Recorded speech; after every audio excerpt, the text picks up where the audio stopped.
Innamal a'malu binniyah, kata Allah, kata Rasulullah. Segala sesuatu diganjar oleh Allah daripada niatnya.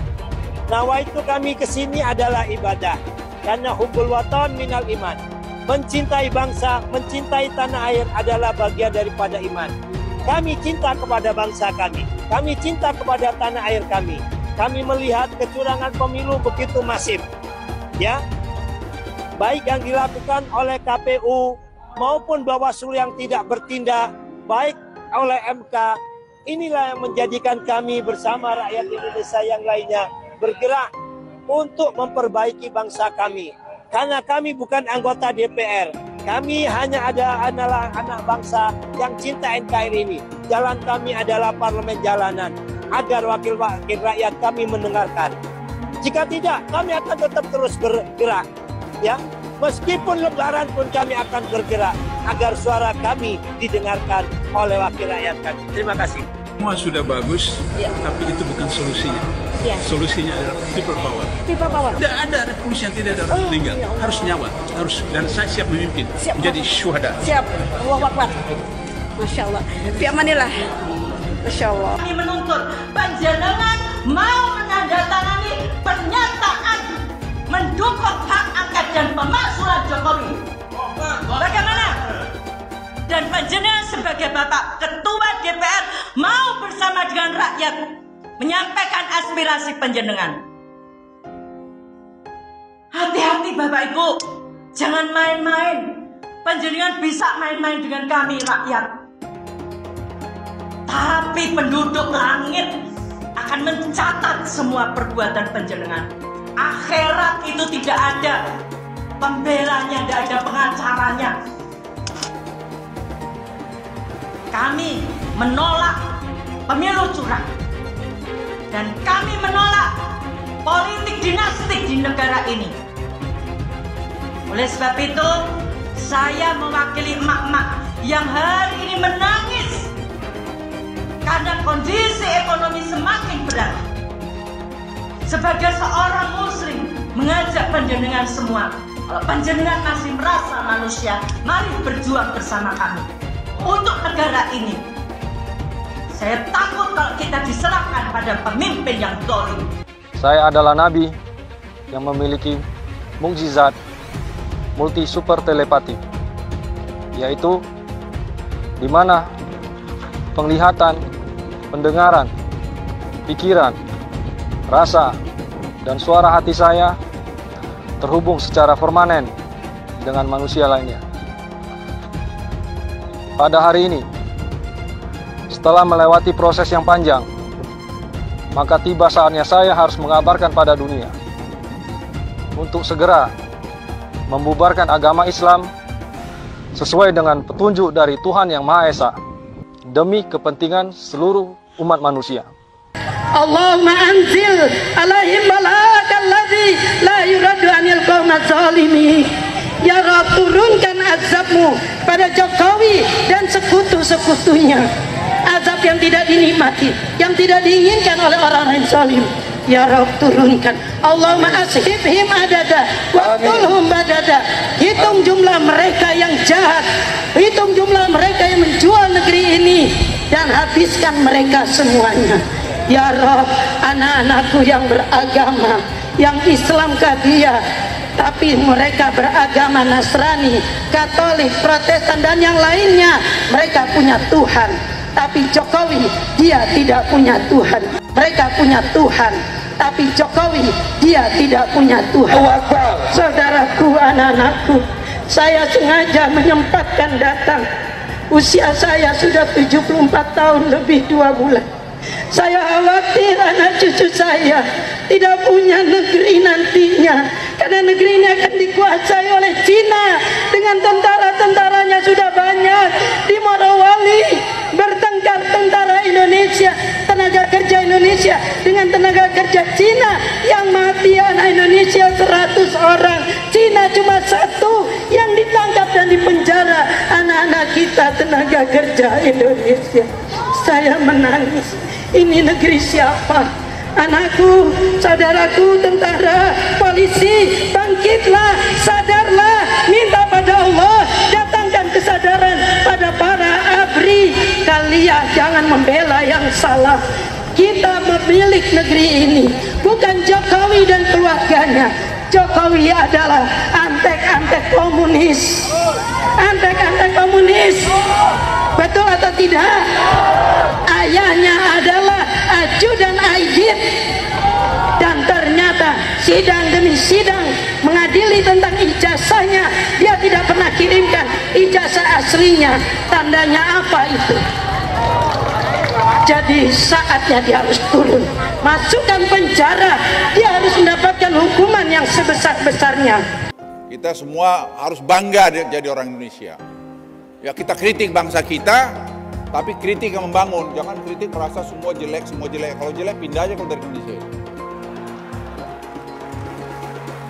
Ya, saya suka kesel juga kadang-kadang bilang ini kurang Allah. Aku tanya juga, saya lihat sekarang, dulu waktu dia jadi pejabat apa kerjanya, tak jelas juga. Tapi sekarang jejak digital kamu kan kelihatan. Jangan sombonglah kau, bicara-bicara kritik-kritik kau, you have done nothing. Atau mungkin di other way round, kau juga mencuri waktu kau menjabat. Masih terus kita perbaiki di sana-sini. Kalau sempurna ya pasti belum lah. Kalau sempurna kau di sorga aja nanti. Siapa yang mau ke sorga juga silakan. Nyuruh kita untuk wajib pilih Anies. Gak masalah, itu adalah hak dia. Yang jadi masalah alasannya. Dia bilang kita wajib pilih Anies karena Anies Baswedan itu Imam Mahdi. Ini makanya buat yang ngomong kayak gitu, gua saranin mending tobat dah. Habis itu mikir, sejak kapan Imam Mahdi kalah sama Prabowo?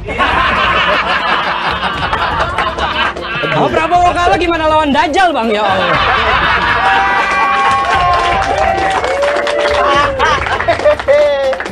Salam doa dari Willy Albert Malioboro. Semoga tahun 2024 Pak Anies jadi presiden.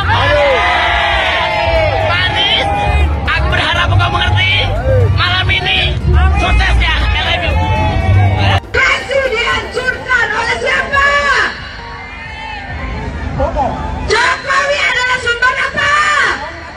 Masalah atas NKRI, masalah untuk negara ini. Bahkan kita datang ke sini dengan hati nurani, dengan ongkos sendiri, tanpa dibayar, tanpa kita dilibatkan oleh pihak-pihak tertentu. Tapi mereka di sebelah adalah apa? Mahal bayar. Ini adalah situasi terkini di depan gedung DPR RI. Dari sekian banyak penyampaian aspirasi, dari berjilid-jilid diskusi, belum ada solusi untuk negeri ini. Maka kami emak-emak atas nama aliansi masyarakat yang peduli dengan negeri ini, tidak ada jalan lain bahwa pemimpin yang rusak, pemimpin yang tidak tahu malu, hanya satu caranya, yaitu semuanya duduk di kantor DPR itu, duduk di sana, kuasai data dan minta kepada Puan Maharani untuk bukan memakzulkan Jokowi, tetapi lengserkan Jokowi, mundur Jokowi dari sebagai pemimpin. Kalau pilih capres ini wajib, kalau tidak pilih, kalau kalah berdosa. Itu yang membuat muncul ketegangan di masyarakat. Wajibkan orang kemudian menggunakan, mengutip ayat-ayat dalam Al-Quran untuk memilih capres tertentu, itu sangat berbahaya. Sehingga menganggap capres saya inilah yang paling bagus. Sedangkan kalau kamu pilih capres itu, kamu nanti kualat, kamu bahkan ada yang bilang kamu kafir dan lain sebagainya. Itu sebetulnya yang memunculkan polarisasi ekstrim gitu. Tapi kita beruntung juga punya netizen yang fun ya, maksudnya di TikTok dan segala macam. Hal-hal seperti itu dicandain aja gitu. Jadi kalimat jangan pilih saya kalau kamu tidak suka itu sering disampaikan oleh Pak Prabowo. Itu maksudnya biar kamu tidak ada paksaan gitu loh. Kalau kata Pak Prabowo itu kita pemilu ini menambah kawan baru gitu, bukan mengurangi teman. Apa gereja? Ini apa? Oh saya agama Islam Betawi. Kita dibohongin selama 10 tahun, pembohong lagi. Ada apa dengan gereja, Pak? Masalahnya Jokowi itu Cina banyak. Kita dibudakin zaman Soeharto, Cina lagi, jangan sampai Cina lagi. Nah, itu rasis itu. Zaman Soeharto nggak ada kecurangan sah. Presiden, ini pembohong. bohongin rakyat tau nggak? Kita akan mendeklarasikan kemenangan Amin dengan perincian sebagai berikut. Anies mendapatkan suara 54%.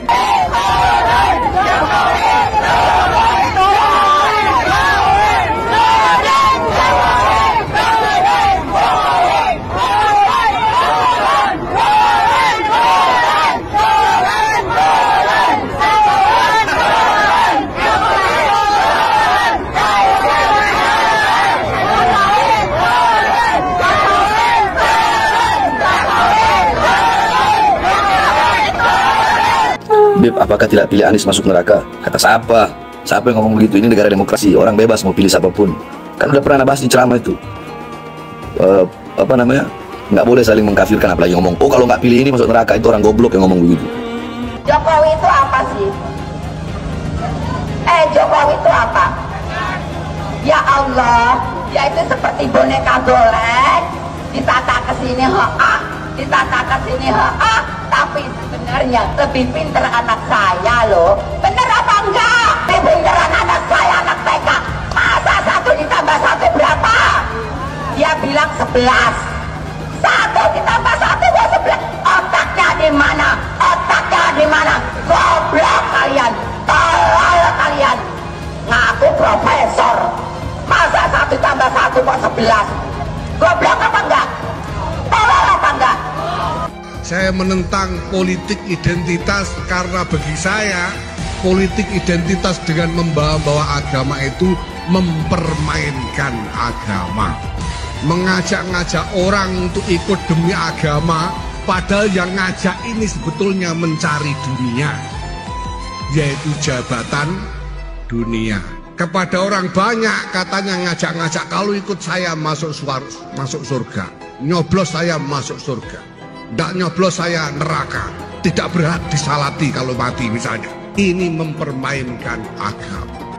Mau jadi apa kita tanpa Amin? Mau jadi apa kita tanpa Amin? Mau jadi apa kita semua tanpa Amin? Apa kata dunia Indonesia tanpa Amin? Alhamdulillah pada alamin. Emang yang punya surga kelompoknya pendukung Pak Anies? Hah? Iya. Ngapain lama-lama di dunia? Ngapain? Kalau katanya dijamin masuk surga, pihak kami 01 sudah menang, tapi dikelebongkan. Biadab KPU, biadab KPU. Jangan pengadab KPU. Kalian keluar. Jangan jadi pecundang. Kalian tuh pecundang. Kemarin 2019 kami asli membela Prabowo. Kami jadi gembel. Kami tidur di jalanan pakai kardus. Tapi aku perjuangkan. Dia akhirnya masuk ke tumberan yang sama. Dia apa? Dia nggak tahan dengan oposisi. Sekarang aku perjuangkan 01. Aku perjuangkan Anies Baswedan. Kami perjuangkan Bapak Anies Baswedan itu udah menang. Lawan dia. Lawan. KPU. Dengarkan suara hati rakyat. Jangan pernah membuka pembicaraan atau berdebat dengan pendukung 01. Karena capek, beneran capek. Mereka itu kalau berdebat nggak apple to apple, selalu bawa-bawa agama. Seolah-olah mereka mengkotak-kotakan dirinya sebagai pendukung dengan agamanya yang kuat dan lebih soleh daripada pendukung paslon-paslon yang lain. Jadi kan percuma ya, kalau kita berdebat pun tidak debat yang nyambung. Kan mereka ini kemarin bilang bahwa Anies Baswedan ini Imam Mahdi. Terus kemarin kampanye juga bilang bahwa malaikat Jibril sudah merestui Anies Baswedan ini sebagai hambanya Allah yang ditunjuk untuk memimpin negara ini. Nanti lama-lama mereka dipanggil sama malaikat Israel. Suara Anda jangan mau dibeli.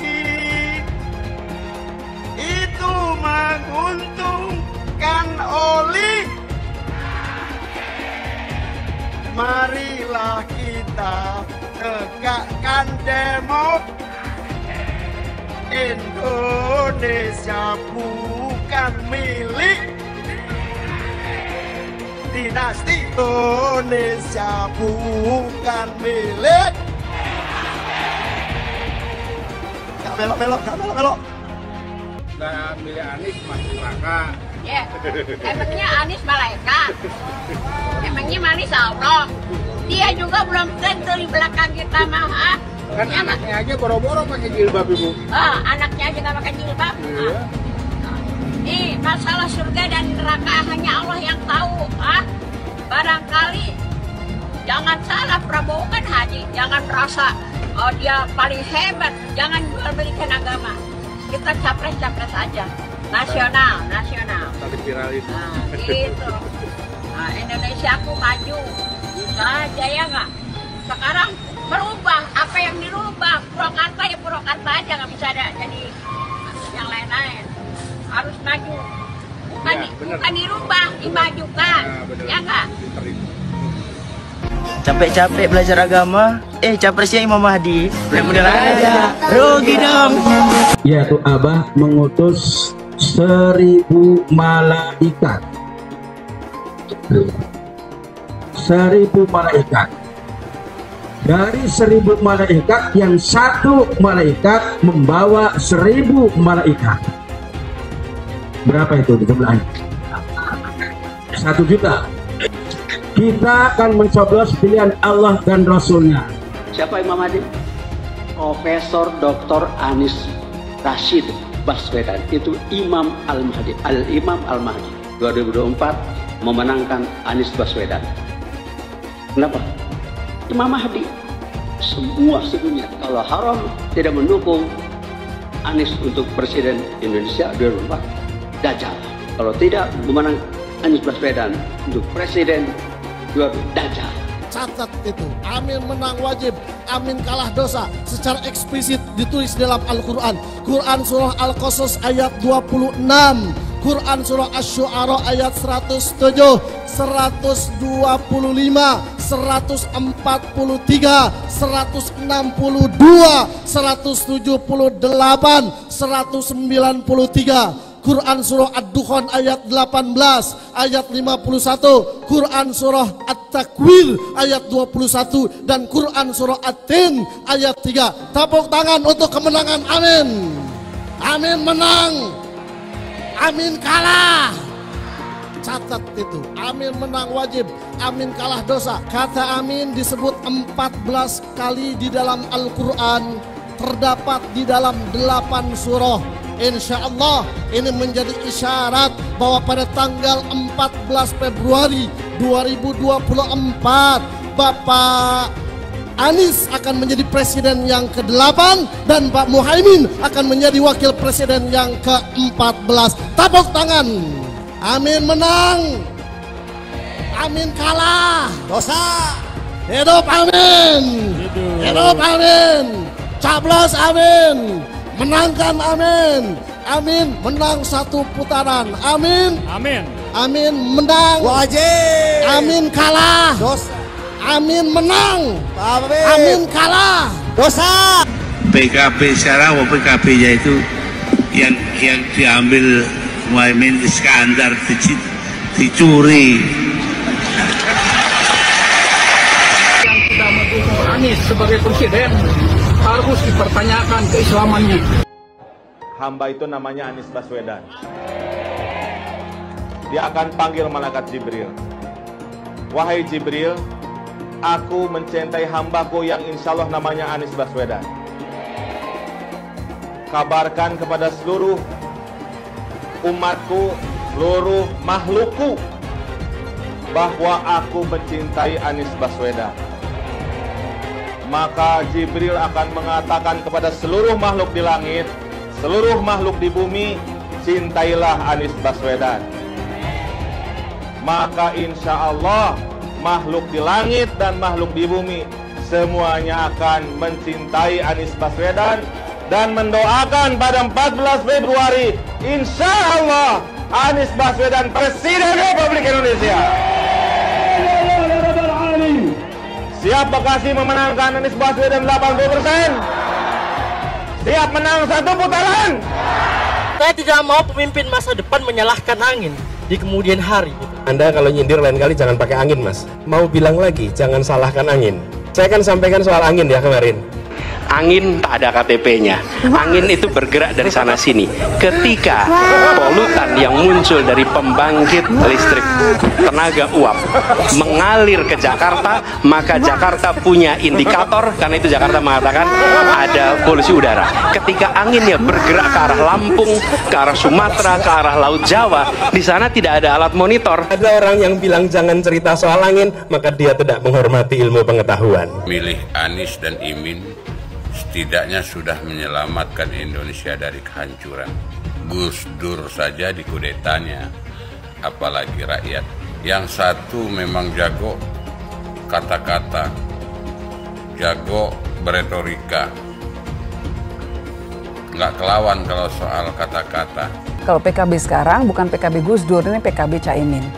Jadi beda, PKB-nya sudah beda. Jadi nggak bisa lagi menurut saya, memang masih tetap jualan nama Gus Dur, itu ada larangannya jelas sekali. Tapi ya namanya orang masih mencuri-curi, kebiasaan kayaknya mencuri-curi.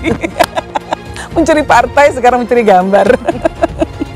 Gus Dur pendiri partai, orang yang dikatakan oleh Caimin sebagai guru politiknya, malah dikudeta, apalagi rakyat. Susah kan mau milih pemimpin seperti itu nanti? Pemilihan Gubernur DKI Jakarta yang kemudian memenangkan Saudara Anies Rashid Baswedan sebagai gubernur saat itu juga tidak lepas dari peran dan kedudukan dari HTI maupun FPI yang saat itu dianggap punya peran sentral dalam memenangkan Anies Baswedan. Hak konstitusional itu dirampas oleh rejim Jokowi. Kemudian ketika bergulir kekuasaan baru, ada presiden baru, dan Hizbut Tahrir Indonesia dan Front Pembela Islam menuntut kembali haknya, hak konstitusionalnya. Dan kemudian ketika mereka berkuasa, presiden yang didukung Nasdem itu berkuasa, dikembalikan, direstorasi gitu loh. Lah ini wajar. Jadi SKB HTI dikembalikan, ya SKTP dikembalikan, kemudian kita hidup damai, HTI ya dikasih porsinya. Apa porsi HTI? Pengen ada kadernya jadi menteri. Apa sih salahnya kita umat Islam mengatur negeri ini dengan syariah kita? Belum lama ini ada kabar yang seram terkait ormas terlarang yang selama ini dikabarkan dekat dengan Anies Baswedan. Akan ada tuntutan besar-besaran kepada Anies untuk memulihkan kedua organisasi tersebut yang sekarang sudah dicap terlarang. Maksudnya, jika Anies jadi presiden, dia kan akan punya kewenangan untuk kembali memberikan izin pada ormas terlarang itu. Karena mereka ini sudah berjuang habis-habisan untuk mendukung Anies.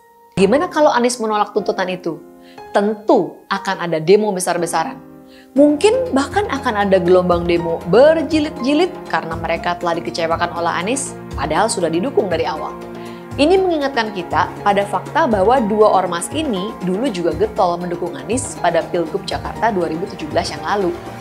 Mereka memobilisasi massa dengan menggunakan politik sara, sehingga akhirnya Ahok kalah karena gempuran kekuatan politik identitas itu. Jangan sampai Indonesia jatuh ke tangan pembohong. Jangan sampai Indonesia jatuh ke tangan Anies Baswedan. Anies pintar asumsi bukan pintar bicara, tidak pintar kerja. DKI Jakarta sudah menjadi parameter Anies tidak pantas jadi presiden. Saya mensyukuri kenapa kalah, kenapa ditahan. Saya bersyukur atas itu semua. Saya coba bayangkan ya, kalau seandainya waktu itu kita menang gitu ya, hari ini belum tentu kita bisa nikmati seperti ini. Kita bersyukur 5 tahun Tuhan izinkan kasih ke orang yang pintar ngomong untuk kerja. Coba kalau kita bayangkan gitu ya, kalau kemarin saya masih jadi gubernur, ini saya udah turun ini. Tapi yang pintar ngomong itu dikira orang hebat kan? Ini lebih berbahaya tahun 2024, langsung ketahuan karakternya.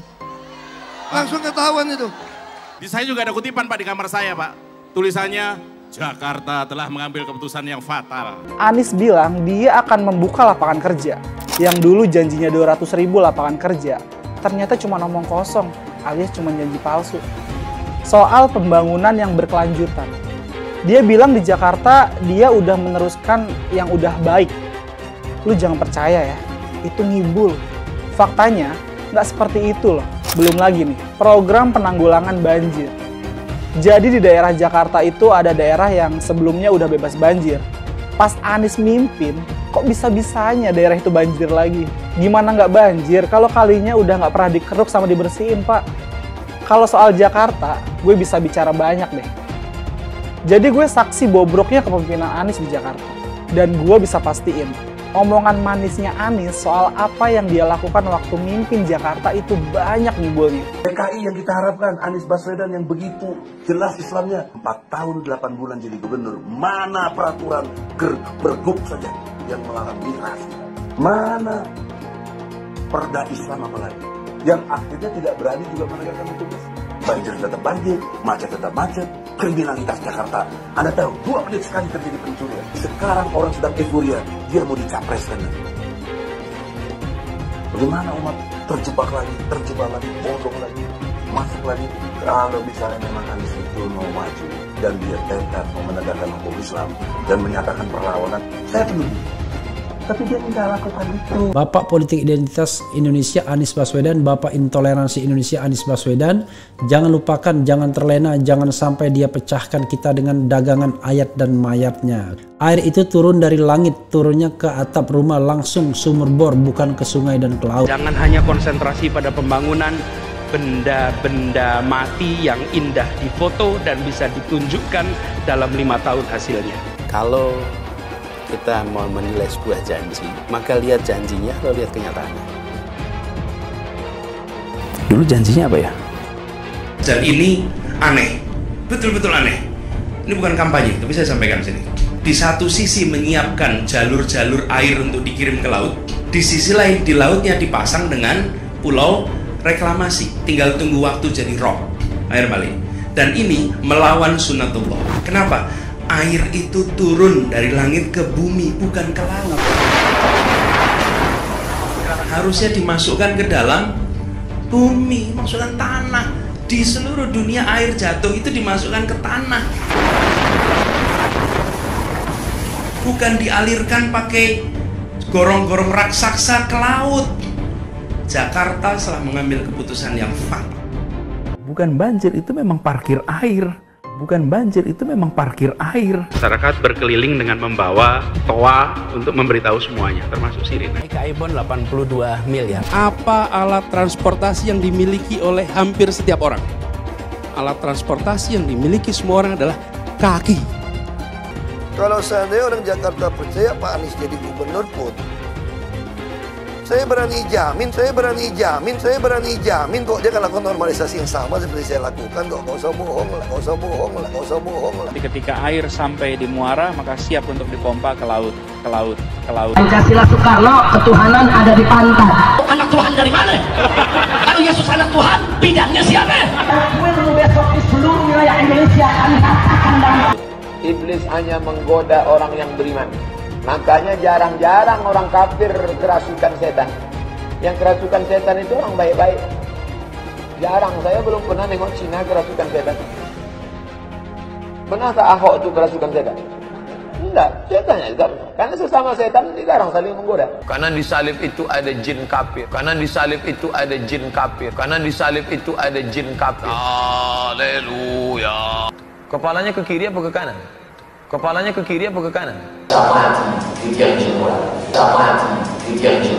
Tetap percaya salib itu lambang mulia, bukan jin. Kok ketawa? Aku nggak nyindir siapa-siapa loh. Saya nggak pernah mundur untuk kebenaran, keadilan, kejujuran, dan peri kemanusiaan. Gue nggak pernah mundur. Dan gue nggak pernah takut juga sama lu. Siapapun yang rasis, gue akan hadapin. Karena rasis itu tidak berperi kemanusiaan. Sama saya ditanya dulu kan, kamu nyesel nggak statement kamu di Pulau Seribu sehingga masih masuk penjara? Tidak pernah nyesel. Karena saya mengatakan kebenaran. Anies menuduh Jokowi melakukan penjagalan. Padahal Anies lupa pada rekam jejaknya sendiri di tahun 2017, di mana Anies melakukan penjagalan terhadap Ahok. Semua cara dilakukan, termasuk melakukan politik identitas berbasis agama, sampai-sampai menggunakan kelompok FPI, HTI, dan kelompok intoleran lainnya. Sudah barang pasti, Anies tidak akan melanjutkan program-program Jokowi. Legasi-legasi dari Pak Jokowi akan dihancurkan oleh Anies. Programnya akan diacak-acak oleh Anies Baswedan. Lihat Jakarta, hancur semua. Semisalnya Anies menang, maka Ibu Kota Baru atau IKN nggak akan jalan. Pembangunan akan di-stop. Kita bisa melihat rekam jejak Anies saat menjabat di Jakarta selama 5 tahun. Tidak ada satupun janji yang dipenuhi dan tidak ada kinerja yang bisa dibanggakan. Dari DP 0%, POC, kelebihan bayar, Formula E, banjir, sumur resapan, jalan rusak, dan gonta-ganti nama jalan. Jika Anies menang, maka FPI dan HTI, Ormas Khilafah, akan kembali. Apa kita mau Pancasila diganti oleh Khilafah? Bagian Indonesia Timur yang mayoritas non-muslim pasti tidak akan setuju dengan Khilafah. Mungkin Indonesia akan bubar jika Anies memimpin. Perkataan Ahok sudah terbukti dan Jakarta sudah menjadi korban. Jangan biarkan Indonesia menjadi korban kibulan Anies Baswedan. Sebentar lagi, kita akan melihat persiapan gugatan di sidang Mahkamah Konstitusi. Kedua kubu yaitu pasangan 01 dan 03 sudah menyiapkan banyak data kecurangan pemilu yang mereka anggap TSM atau terstruktur, sistematis, dan masif. Bayangkan coba, di tengah tingginya ketidakpercayaan masyarakat terhadap Mahkamah Konstitusi, sekarang akan ada persidangan atau gugatan di hadapan Mahkamah Konstitusi. Apa coba nanti akan terjadi? Benar atau salah keputusan Mahkamah Konstitusi? Orang sudah pasti akan ribut karena sudah kadung nggak percaya.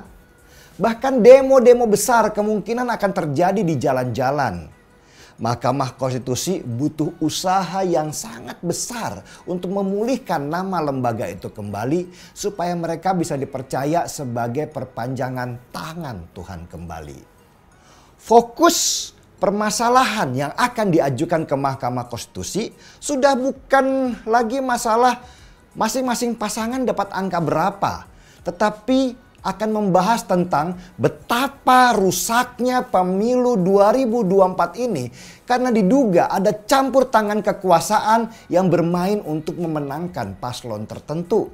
Mulai dari lolosnya batas usia sampai penggunaan bansos yang digerakkan untuk memenangkan pemilu. Skenario-skenario untuk mengatur Mahkamah Konstitusi ini membuat kita jadi teringat lagi kasus sidang ketika ketuanya masih Anwar Usman.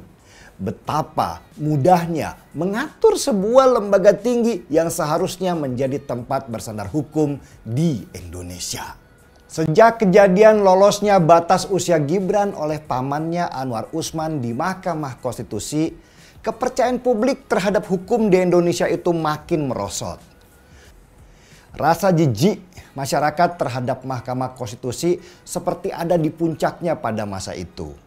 Betapa negeri ini sekarang berdiri di atas kaki nepotisme, di mana ada paman yang menggunakan kekuasaan untuk meloloskan sang keponakan. Lembaga Mahkamah Konstitusi yang tadinya dianggap suci tiba-tiba berubah menjadi kotor karena sudah terkontaminasi oleh kekuasaan. Dan pertanyaan terbesarnya sekarang adalah, apakah masyarakat masih percaya kepada Mahkamah Konstitusi?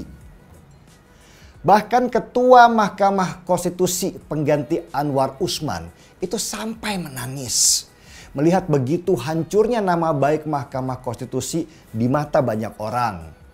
Para hakim yang seharusnya adalah kepanjangan tangan Tuhan berubah jadi alat pemuas dahaga kekuasaan.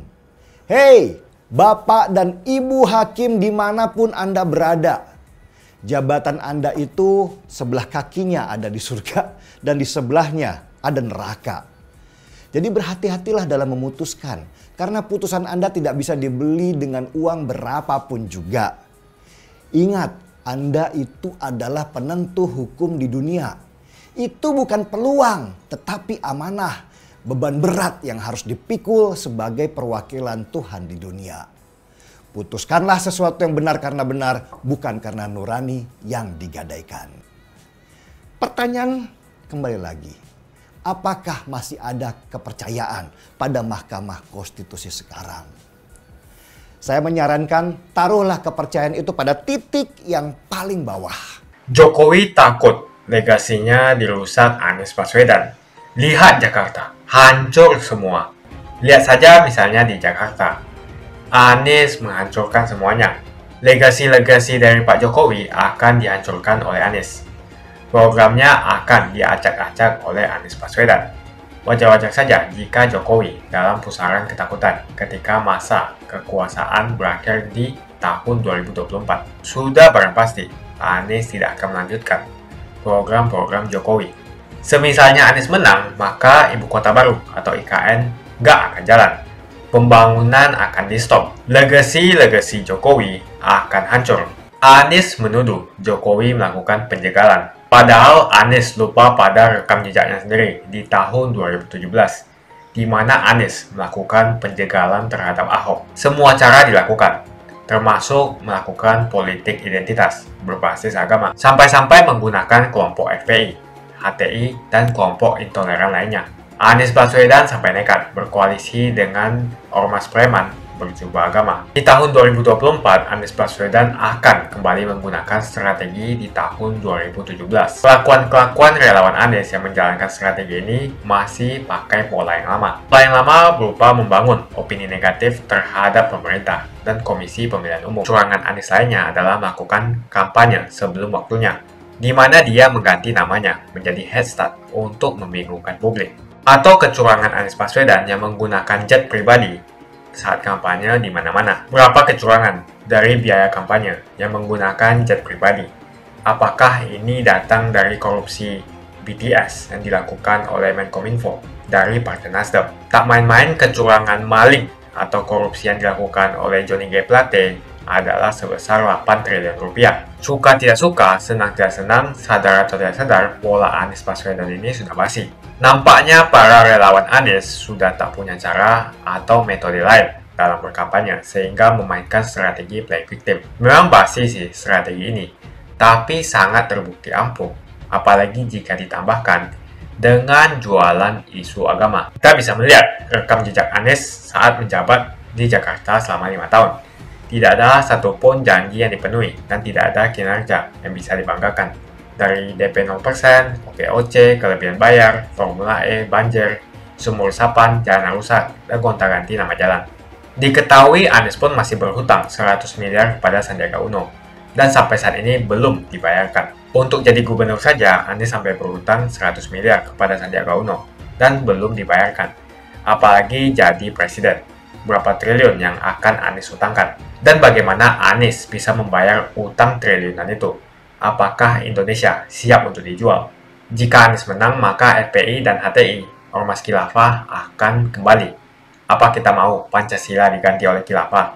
Bagian Indonesia Timur yang mayoritas non-Muslim pasti tidak akan setuju dengan Khilafah. Mungkin Indonesia akan bubar jika Anies memimpin. Perkataan Ahok sudah terbukti dan Jakarta sudah menjadi korban. Jangan biarkan Indonesia menjadi korban kibulan Anies Baswedan. Begitu saja opini saya tentang Anies Baswedan. Bagaimana opini kalian? Tuliskan di kolom komentar. Pastikan kalian semua menekan like di video ini. Dan jangan lupa bagikan video ini ke teman dan family Anda supaya mereka semua mengetahui tentang informasi ini. Tekan tombol subscribe dan bunyikan lonceng notifikasi supaya kamu tidak ketinggalan.